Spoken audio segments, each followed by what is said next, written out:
అర్జున్ జీవన ప్రయాణం. ఒకప్పుడు అర్జున్ అనే బాలుడు ఉండేవాడు. అతడు చాలా పేదవాడు, వరంగల్ దగ్గర ఉన్న ఒక చిన్న గ్రామంలో నివసించేవాడు. రోజూ ఉదయాన్నే బడికి వెళ్లేవాడు, సాయంత్రాలు మాత్రం కుటుంబానికి తోడుగా చిన్నపాటి పనులు చేసేవాడు. ఆ కాలంలో ఆయన గ్రామంలో విద్యుత్ కూడా లేని పరిస్థితి. అర్జున్ కేవలం గంటలకి 2 గంటలు మాత్రమే చదువుకోగలిగేవాడు, అది కూడా దీపం కాంతిలో. అయినప్పటికీ అతడి చదువుపై ప్రేమ మాత్రం ఏమాత్రం తగ్గలేదు.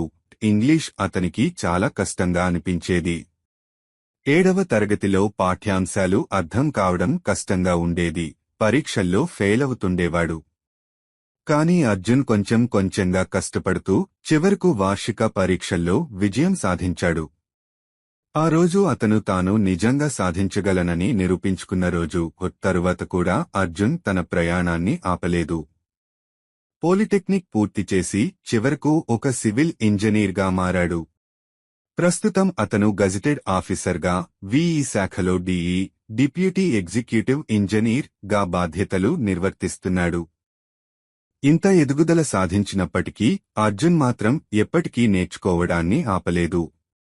అతని జీవితం ఒక చిన్న గ్రామం నుండి గౌరవప్రదమైన స్థాయికి చేరుకున్న ప్రయాణం.